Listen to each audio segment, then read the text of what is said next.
Alrighty then. I'm working off a makeshift setup for those who are not involved in my day to day. I missed last Sunday morning and Wednesday night. I did get Sunday night, but I had that pre recorded. My major computer crapped out on me. So I've been struggling. I have recovered all my data. I did have a backup. I lost 1 week's worth, but I've recovered that as well. Praise God for nice geeky friends. So, yeah, we got the hard drive. All right, so today I'm going to continue with Old Testament people. And we're going to start with Absalom's revolt against King David. Now, Absalom was David's oldest son. And, we already saw a little bit about Absalom in our last lesson. Absalom had, he killed one of David's other sons, his second oldest. And, it was not good. Absalom thought he was going to be king.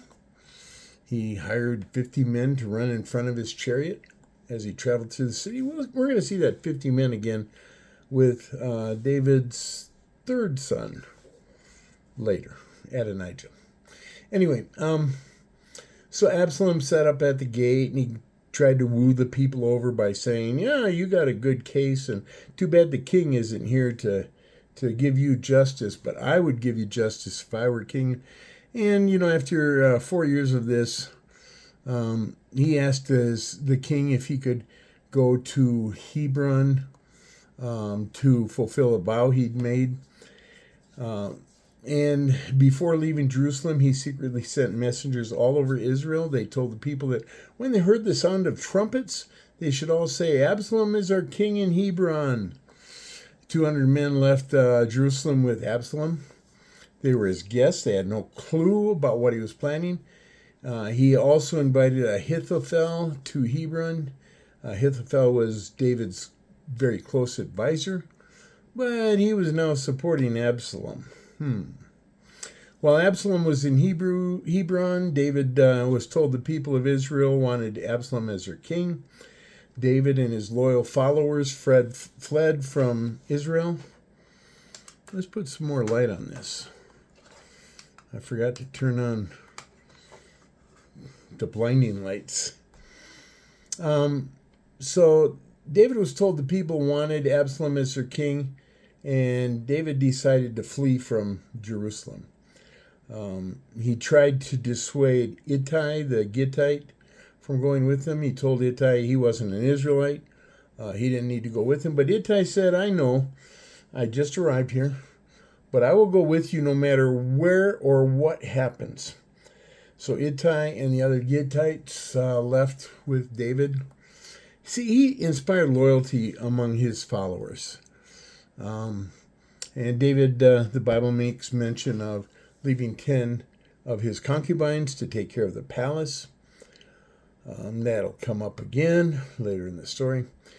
So David leaves Jerusalem. It was quite a procession as David. I know this is review, but it's been a couple weeks. So the people from around Jerusalem were weeping as David went by them.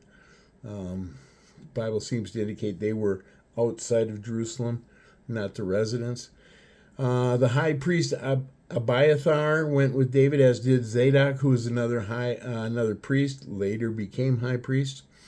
Many Levites also accompanied them, carrying the Ark of the Covenant. And as they left Jerusalem, the Levites set down the Ark of the Covenant, and Abiathar offered sacrifices until all of David's followers had left Jerusalem. After the last of them, he told Zadok to take the Ark of the Covenant back into Jerusalem with his son, Abiathar, and his son were to go with him, and David told Zadok that the 2 young men could bring messages to him. And after they left, David continued on his way with his head covered in mourning. He was weeping. All of his people covered their heads and wept as well. I mean, you do what the king does, right? So when David heard that Ahithophel was following Absalom, he simply prayed that God would make Ahithophel's counsel foolish to Absalom. So Hushai the Archite met David shortly after David left Jerusalem. He had torn his robe and poured dust on his head to show his mourning over these events. He was an older man, and David told him it would be better for him to not go with David. He told Hushai to return to Jerusalem, and when Absalom arrived, he should greet him respectfully and say, "I will serve you just as I served your father." David told Hushai that he could frustrate Ahithophel's advice and send messages via the sons of Zadok and Abiathar. So as David was walking along, Mephibosheth's servant Ziba met him with donkeys loaded with food and wine. David asked why Ziba had brought all this. Ziba said David's family could ride on the donkeys and the food and wine would help David's men.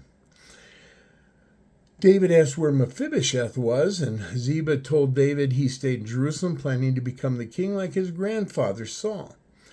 David told Ziba that everything that belonged to Mephibosheth was now his.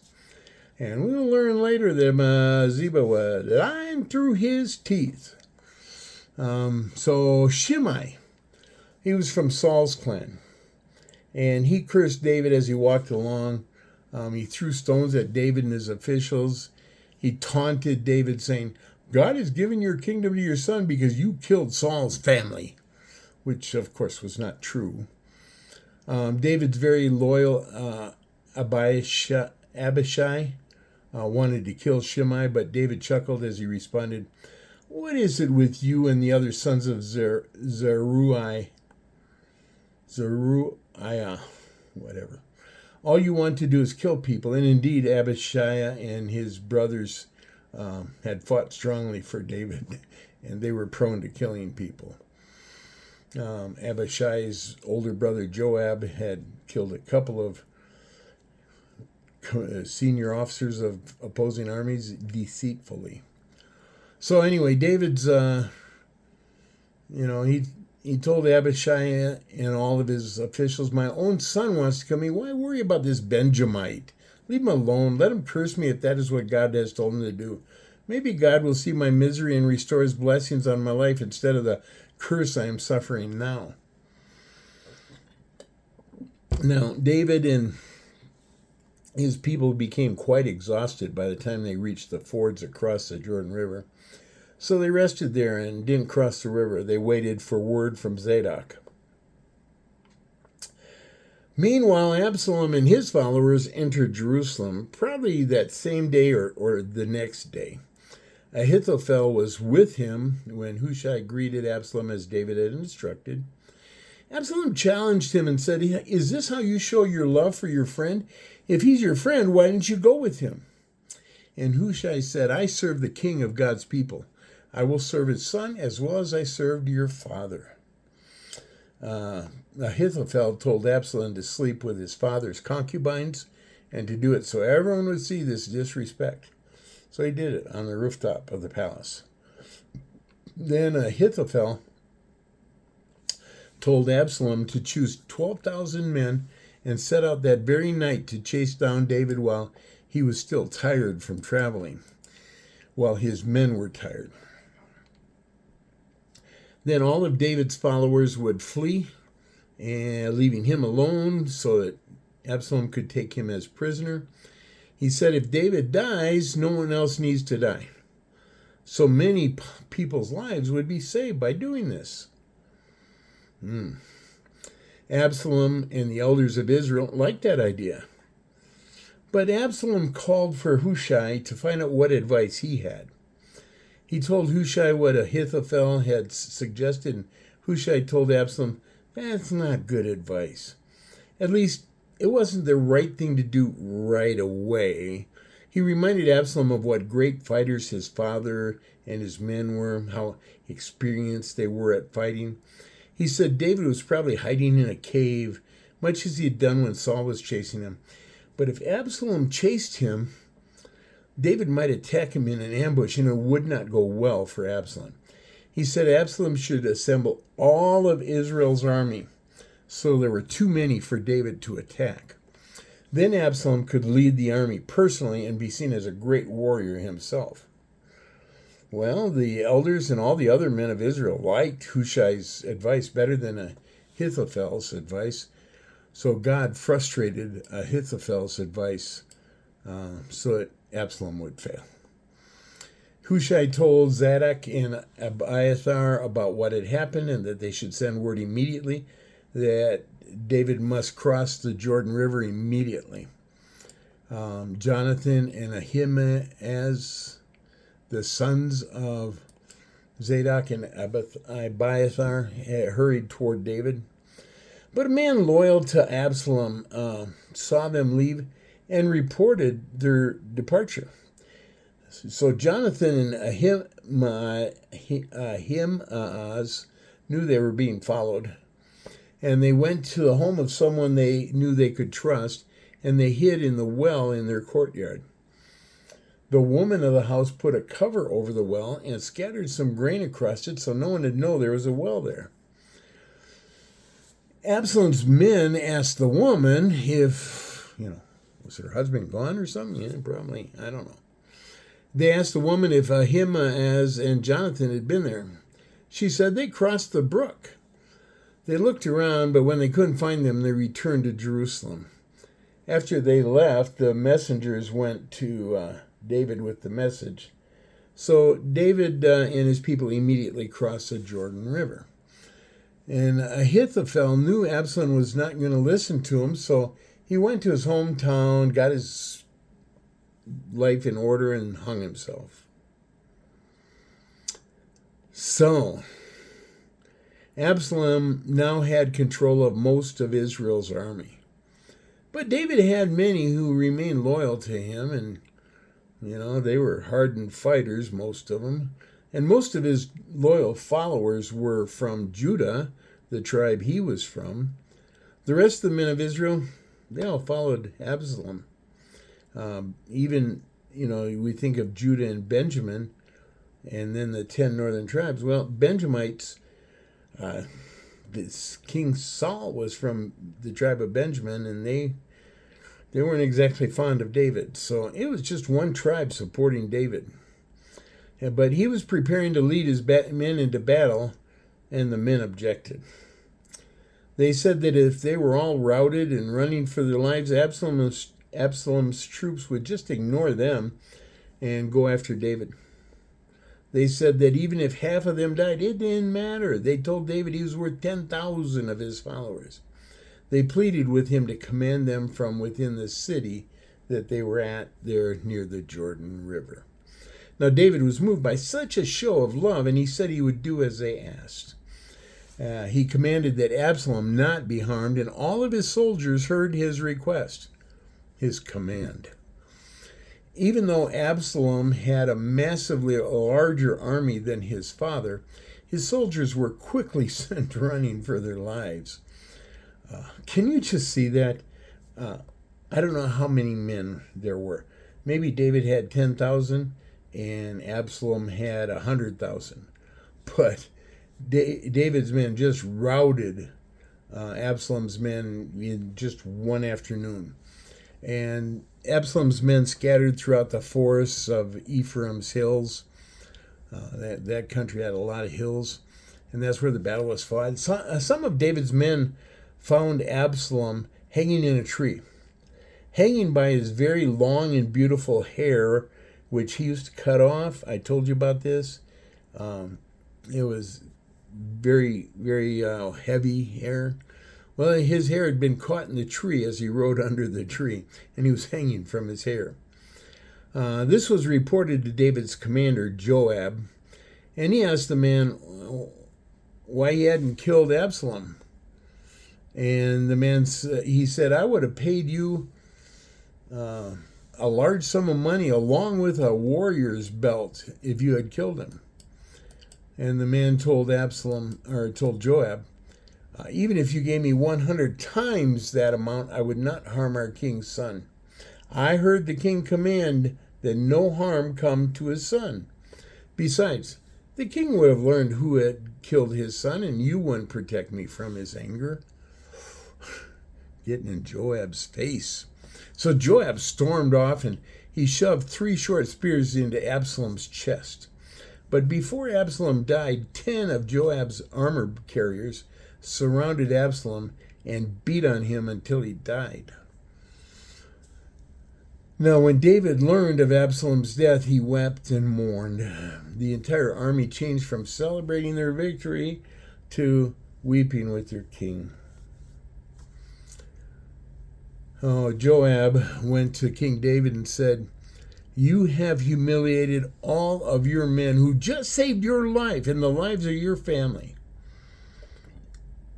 Because typically when a new king came into power, he killed all of the other potential threats to his throne, i.e. his relatives. Joab said to King David, "You love the son who hated you, and you hate those who love you.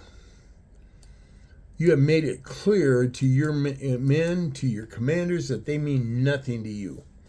No doubt you would celebrate if Absalom was alive and all of us were dead. Stop being like this.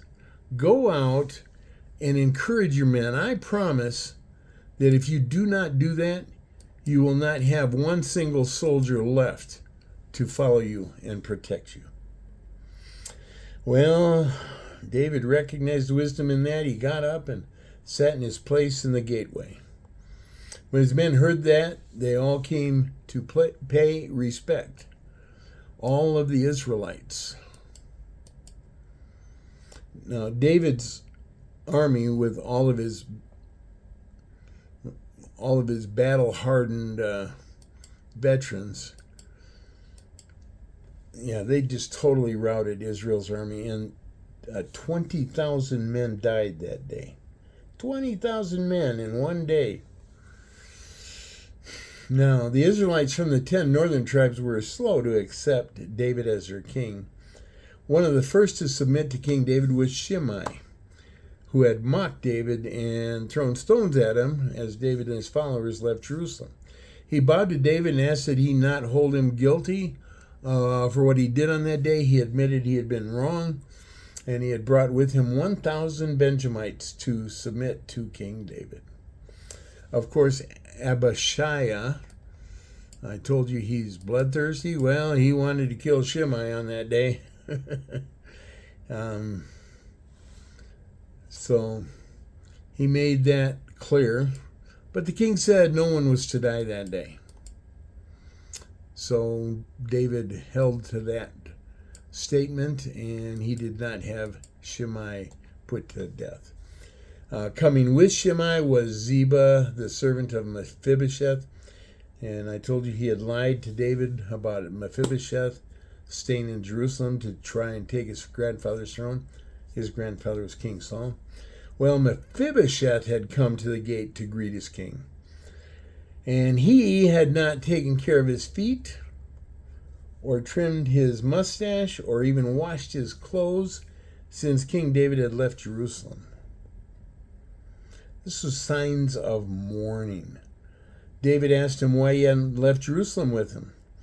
Mephibosheth said that since he was lame and unable to walk, he intended to have his donkey saddled so he could go with David. But Ziba had betrayed him. He told the king that he could do whatever he chose because he deserved nothing but death. The usual thing when a king is deposed. He told the king that all of his grandfather's descendants deserved death, but then he reminded the king that he had offered Mephibosheth a place at his table, and he had no right to ask anything else of his king. Well, King David said that Mephibosheth and Ziba should divide the land. Mephibosheth said that Ziba could have all the land because all he wanted was for the king to return. Mephibosheth had the same love for David as his father Jonathan had. That's not my notes. As these events and more were happening, some of the men of the other tribes of Israel came and asked the king why the men of Judah had stolen their king. The men of Judah told those men that King David was a close relative to them. And right then one of the Benjamites blew on his trumpet and shouted, "We want no part of David. Let all the Israelites return to their tent." Well, they all left David, leaving only the men of Judah once again. And David sent soldiers to chase down the leader of this rebellion. He reached the city, and Commander Joab began a siege of that city. One of the leading women met with Joab and reminded him that Joab had once come to their city for counsel. She said they were a peaceful city, and she asked what he wanted. Joab said all he wanted was Sheba, the leader of the rebellion. Well, the woman said they would throw his head over the wall.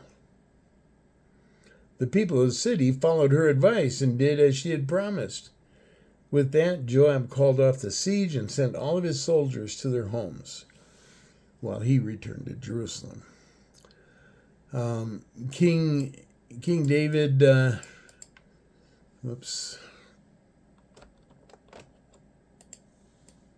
sorry about that. Now, King David had multiple battles after this with the Philistines in particular, and differences with other countries. I'm not going to go through each story. Some of those differences resulted in battles, some did not. One thing David did was to take a census of the fighting men in Israel. But that census was not one God wanted to have taken. Probably because it would give the king a big head about all his soldiers. And have you ever paid attention to how many soldiers Israel had at this time when David took this census? Would you believe 100,000 souls? Oh, wait, not 100,000. 500,000, no. 1 million, no. 1.3 million soldiers in David's census. Yes, it's in the Bible. He had a mighty army. And God sent the prophet Gad to David, and he gave the king 3 choices because he'd done this census that God didn't want. He said, you can choose. Do you want 3 years of famine for all of Israel? Do you want 3 months of being on the run from your enemies? So 3 days of a plague on Israel.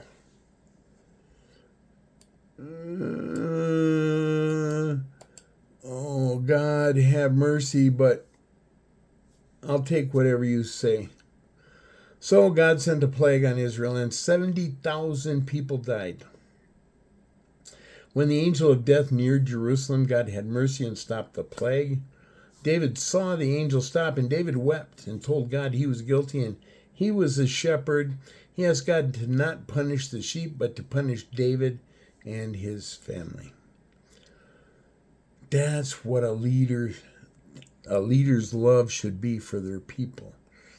Not to gather all the money they can for themselves, the American way, but to let the people be blessed. Kings get rich anyway, but you hear what I'm saying. Well, the prophet Gad told David to build an altar to God where the angel had stopped. The king purchased that land, although the owner offered it for free. He even offered his own oxen for burnt offerings, along with the necessary wood. But King David insisted on paying for everything, that he would not offer sacrifices that cost him nothing. All right, nearing the end of David's days, he was very old and had trouble keeping warm, even when covered with heavy blankets. So his servants searched for a beautiful young virgin to sleep with him to help him stay warm. The king did not have sexual relations with her. The Bible makes a point of saying that. Now, David's oldest son still living was Adonijah, and he decided he would be the next king, which makes sense, although you should ask the king's blessing. Well, Adonijah gathered 50 men to run in front of his chariot, just like Absalom had done. He conferred with Joab and Abiathar, the priest, and they both gave him their support. But by this time, Zadok was the high priest. He had replaced Abiathar. I keep stumbling over that one. And Zadok did not support Adonijah. Neither did Benaiah, the prophet, Nathan, Shimei, Ray, and David's special guards. None of them supported Adonijah. So Adonijah offered sacrifices, but only invited those who supported him, which certainly did not include his brother Solomon. You know what I mean? So when the prophet Nathan heard about this, he reported to Bathsheba, the mother of Solomon, and probably David's favorite wife. And he told her what she needed to do to save her life and the life of her son, Solomon, because, a son takes the throne and he kills off all his family so that nobody can challenge him. Well, she followed Nathan's advice and went to King David. She said, "My Lord King, didn't you promise me that my son Solomon would be your successor? Why is Adonijah declaring himself king? Why does he have the support of Abiathar and Joab, David's commanding general? After you die, my king, my son and I will be declared criminals and will be killed." And as Nathan had planned, while she was talking to the king, Nathan arrived. He basically repeated everything Bathsheba had just said, and I condensed it, but you can read about it. Then he said neither himself or Zadok, the high priest, were invited to Adonijah's offering of sacrifices, which was a priest's job. He asked the king if this was something the king had done without telling his servants. "Did you make him king? Not tell me?" Well, King David summoned Bathsheba and repeated his promise that Solomon would be king. Then he summoned Zadok, Nathan, and Benaiah. When they arrived, and Benaiah was probably the replacement of Joab, if you will. Not yet, but soon. He was high up in the troops. So when these men arrived, King David instructed them to put Solomon on his own personal mule. Probably had a saddle that everyone would recognize as David's. And they told him to take him to where the sacrifices were happening. He told them to blow a trumpet and shout, "Long live King Solomon." Well, they didn't go exactly where the sacrifices were, right next door.